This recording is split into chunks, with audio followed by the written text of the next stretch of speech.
It's midnight on March 4th, 1776, and in Dorchester Heights, Massachusetts, over 2,000 Revolutionary soldiers are making their way up a long, steep hill. It's cold outside, and the soldiers are hungry, tired, and a little scared. But they move steadily over the frozen ground, and with purpose.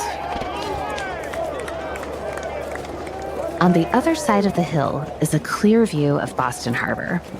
Stationed there are dozens of British Navy ships and soldiers who have held onto this pivotal spot for years, including during the Boston Massacre almost 6 years earlier. The American soldiers struggle as they push artillery, cannons, and mortar, all stolen from Fort Ticonderoga 2 months ago. The plan is to use these to attack the ships. To create cover for this mission, not only did the Patriots place piles and piles of hay on top of the hills the previous 2 nights, but they also fired cannons at the ships from other locations. The fire was returned with no casualties thus far. At 5 a.m., as the troops gathered at the top of the mountain, the general in charge called out, "Avenge the death of your brethren."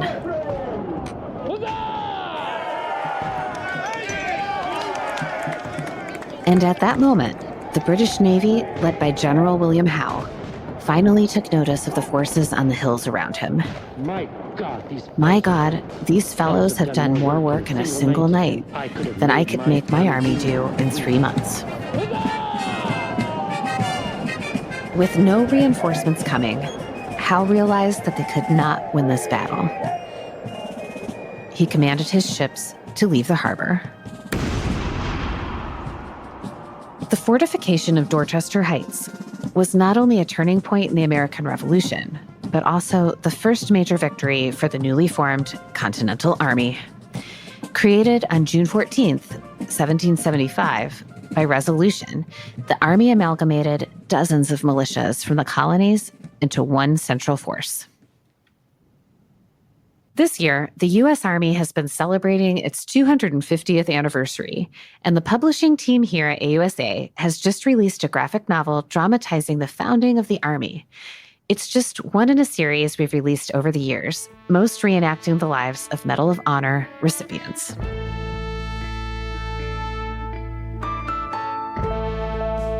Back in February of 2024, we interviewed comic book veteran writer Chuck Dixon about his work on the Medal of Honor series. We received great reactions and comments about the episode, and so we figured that, as a way to commemorate the birthday and the new comic, we'd replay that episode today. Chuck is a great guy, and in the episode, our host talked to him about all of the military-themed comics he's written in his career, dissected the process of creating a comic book, and learned about how the taxman is the ultimate comic book editor. I'm Carrie Varuhaikis, and this is Army Matters.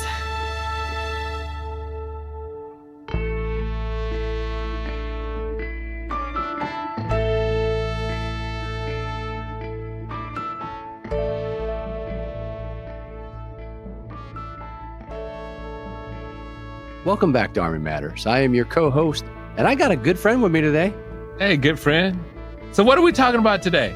Well, we're talking about something fun. Actually, we're going to talk about comic books. Nice. I love comic books. Did you read comics growing up? I did. How about you? No, I never really did. I don't know if it's because we didn't have money to buy them. There was only like one little store in town that actually sold them. Yeah. And they didn't sell many. I Right. remember that. It was like a little corner store. Like corner store? Yeah.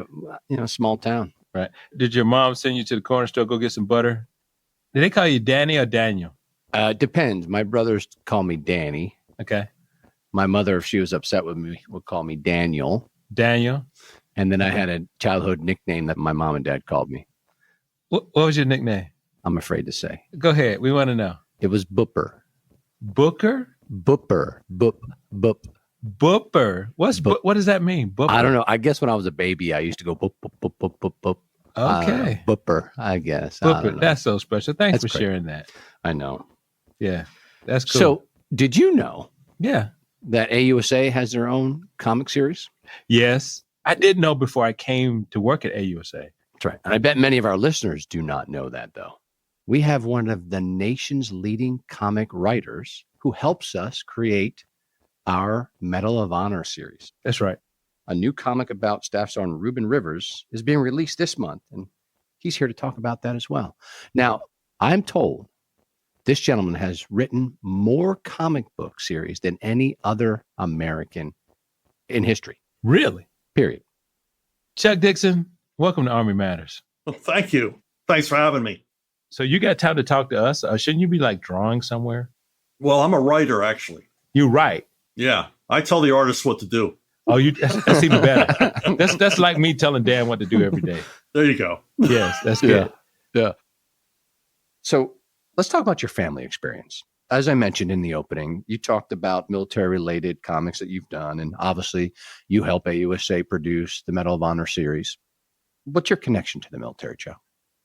Well, I never served, but, I'm a boomer. So all of our dads were in service in World War II. And in my neighborhood, we had a lot of guys who were combat vets. And my own dad was a bombardier on B-17s with the 8th Air Force over Europe. And they'd have a few beers on the front stoop, start telling war stories. Yeah. And I'd always be there listening. It was better than TV. And that created a curiosity in me. So whenever I meet any vet, even recently back from Afghanistan or wherever, I've always got questions. And I've always been curious. I've always wanted to hear their story. Chuck, my grandfather was a bombardier. Wow. On a B-17, probably at the same time as your father was, as a matter of fact. And I know you are from Philadelphia, Pennsylvania. Yes. They were from Stroudsburg, Pennsylvania, not too far okay. away. Yeah. So they may have met each other.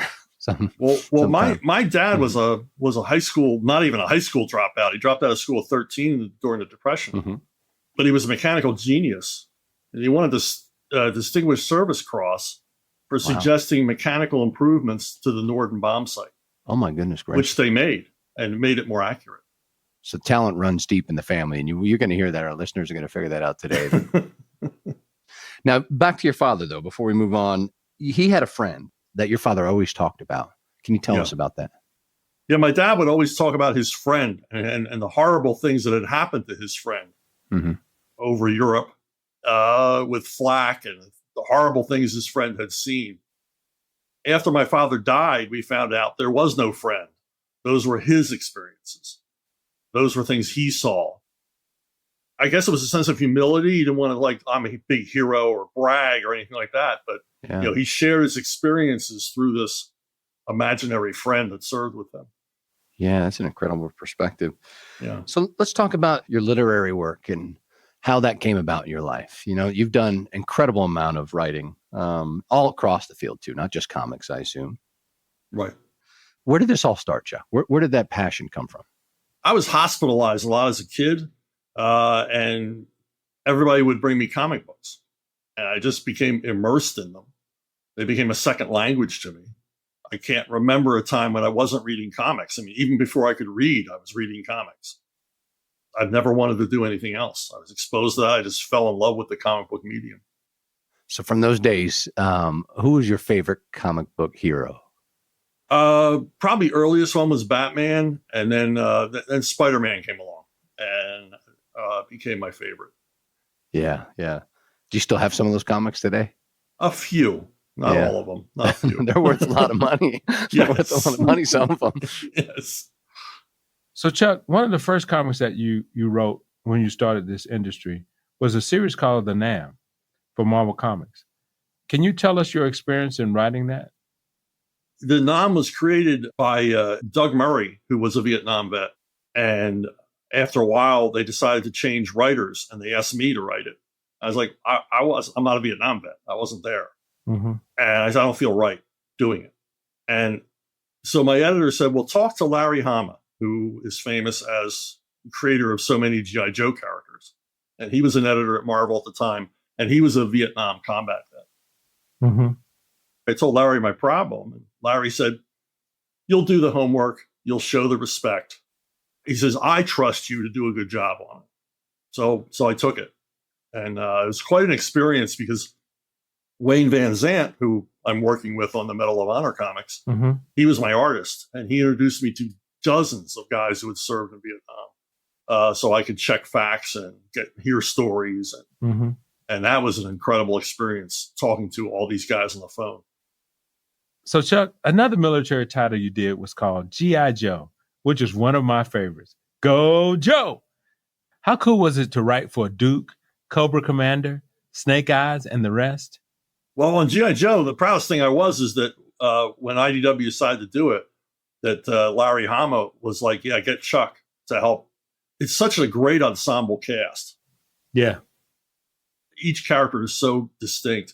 I always say that Larry created a comic book that, was way better than any toy tie-in comic deserved to be. He really put the work into it and made it something special on its own, not just a gimmick tied to a toy.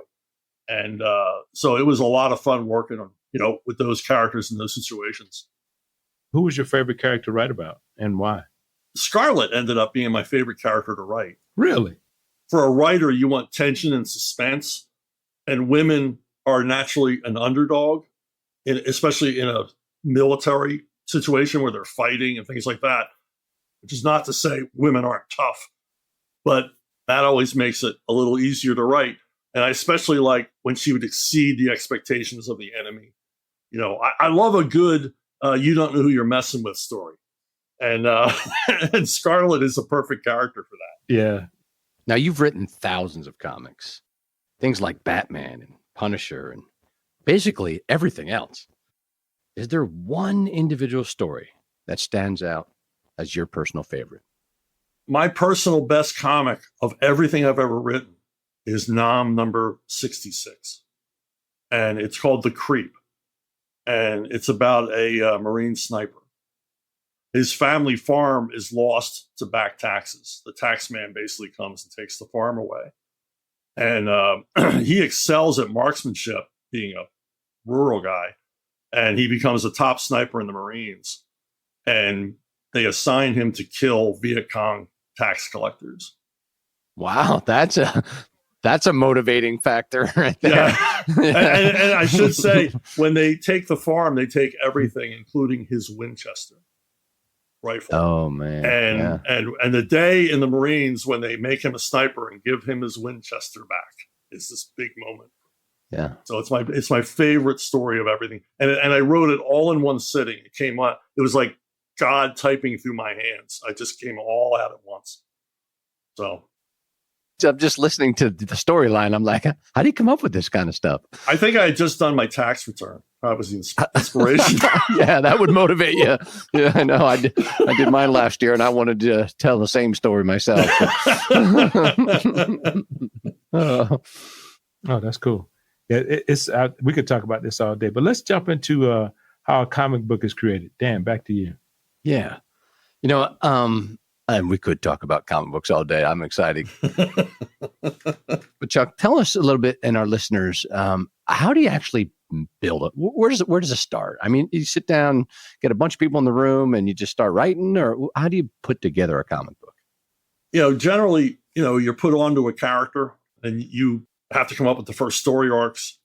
You talk over your initial stories with an editor, and then once you're in the groove and everybody agrees on what we're doing, then it's just off to the races. But it all begins with me. It begins with that blank screen.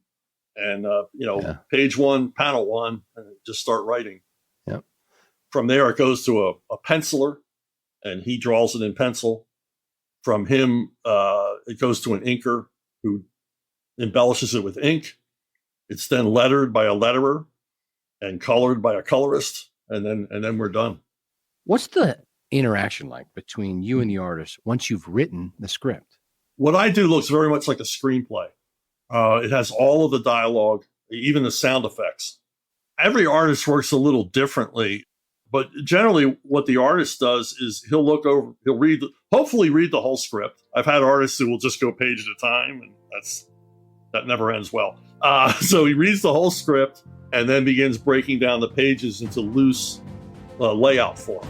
and generally he'll blow them up to do the finished pencils.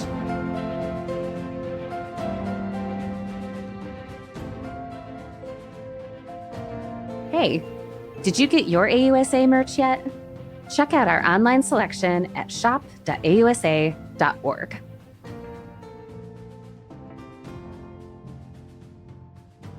Welcome back to Army Matters. Chuck, your next project is on the AUSA Medal of Honor series, this version which focused on Staff Sergeant Ruben Rivers, who's a Medal of Honor recipient. Can you tell us a little bit more about the man? Ruben Rivers was part of the first African-American armored unit.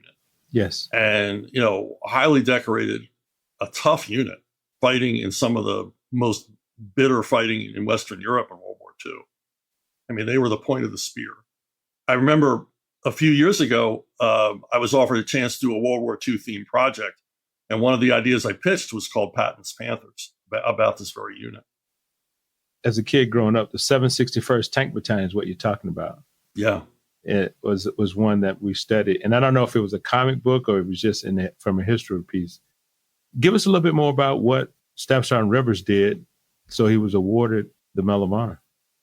Basically, he was the commander of his outfit, but he led from the front, even to the point of getting out of the tank sometimes to make things happen.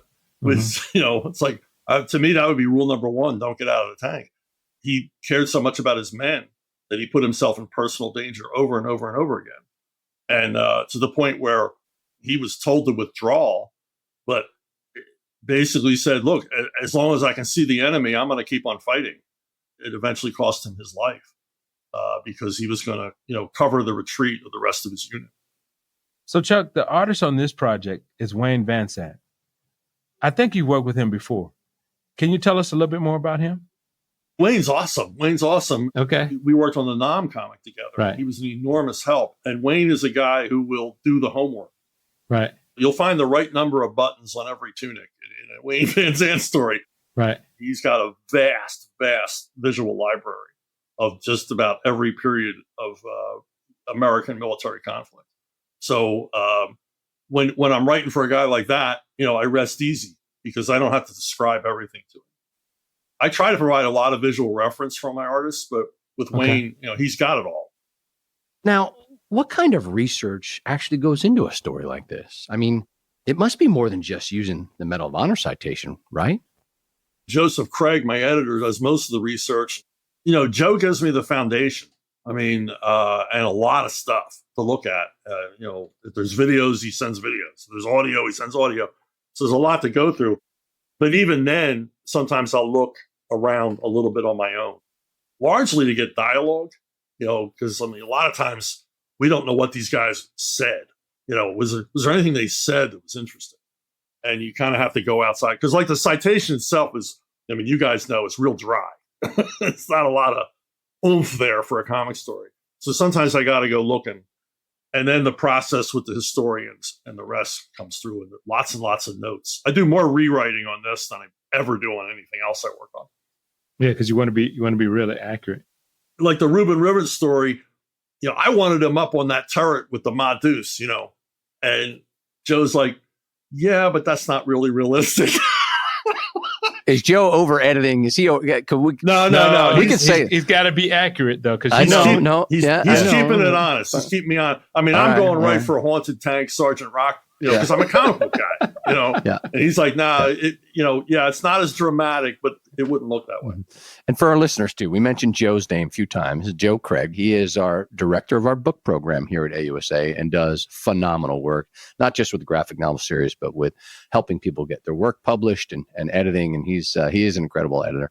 But if you want to poke him a little bit, Chuck, if he's working you too hard or editing you too hard. No. He's a very patient man. Okay. I mean, he's working with comic book people. Yeah.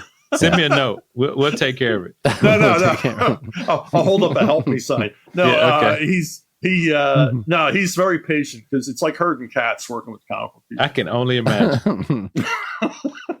Chuck, before we let you go, obviously you have passion for doing this. We've talked about several things that you've worked on, military related throughout your career.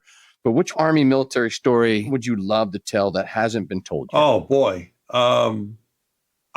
I would love to do a graphic novel about George Patton during the Mexican expedition. It's a story that doesn't get told very often. Wow. It works as a Western and a war story. Yeah. Because Patton was a very romantic figure about the American West. And he basically, he was serving as a soldier, but he was also living out a lot of his Western fantasies in Mexico. And it's interesting. It's jaw dropping. Like, no, that didn't really happen. That kind of stuff. And it's a story that needs to be told. Yeah. I mean, he was portrayed as a very charismatic guy in the movie Patton, obviously. Yeah. So that would be a pretty interesting story. Maybe we'll have to get Joe Craig to commission some work with that, with you, Chuck, and we can turn that into a graphic novel series as well. Yeah. So you grew up in Philadelphia. I got a couple questions. I'm a Pennsylvania boy myself, born and raised, and it is the greatest state in all of the Union. And are you still living in the Pennsylvania area, Chuck? No, I'm in Florida now. Oh, you got to move down to the sunshine, huh? Yeah, sunshine. Yeah. But you did grow up there, so I got to ask a question. I grew up there. And this is a PA boy question. You'll get it right away. Okay. What's your favorite cheesesteak place in Philadelphia? There used to be a place called C. Kane Pizza, and that was the best cheesesteak. Yeah. A lot of people go, do you like Pat's or do you like Geno's? Yeah. I don't like either one. They're not real cheesesteaks. And you know what? You're a true Philadelphia boy. I could tell because you're right. Because all the tourists would tell you Pat or Geno's. No. Hey, and they're not bad places. I'm not knocking them. They're not bad. They're not, but they're not, those aren't cheesesteaks. They're not cheesesteaks. No, they're not cheesesteaks. Yeah, mom and pop shop is the best place. Find one. They're all different. They all got their little spin. But it's all in the bread. That's the secret sauce. Oh, yeah. It's all in the bread. Yeah, it is.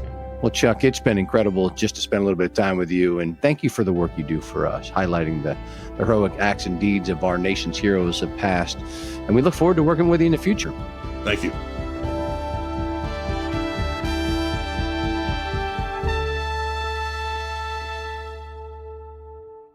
Mark your calendars.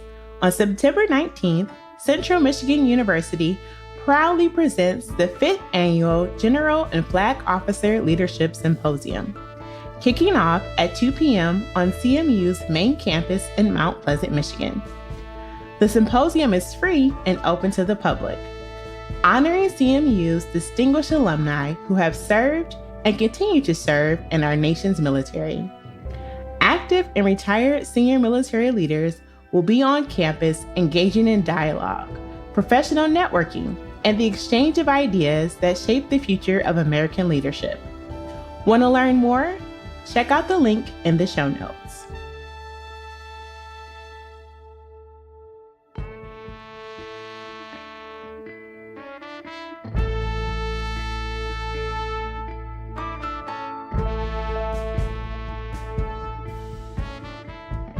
To all our listeners, thanks for joining us. AUSA's Army Matters podcast is brought to you by the Association of the United States Army, the U.S. Army's professional association, member-supported, Army-connected.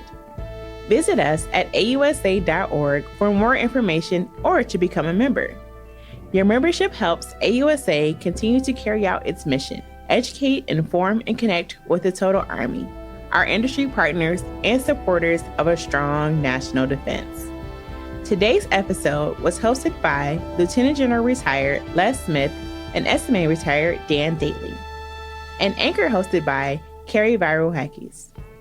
Anthony Del Call is the producer and writer, and Andy Bosnack is the associate producer and supervising sound editor.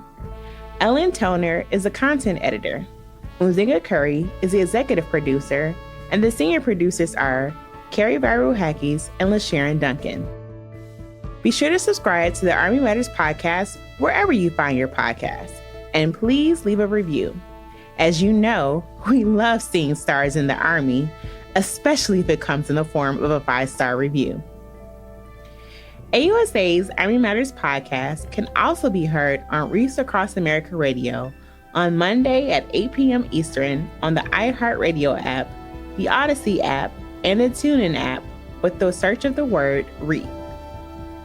For questions or to provide topic recommendations, email us at podcast@ausa.org. AUSA's Army Matters podcast primary purpose is to entertain. The podcast does not constitute advice or services. While guests are invited to listen, listeners, Please note that you are not being provided professional advice from the podcast or the guest. The views and opinions of our guests do not necessarily reflect the views of AUSA. I'm LaSharon Duncan, hoping you have a great Army Day. Hua.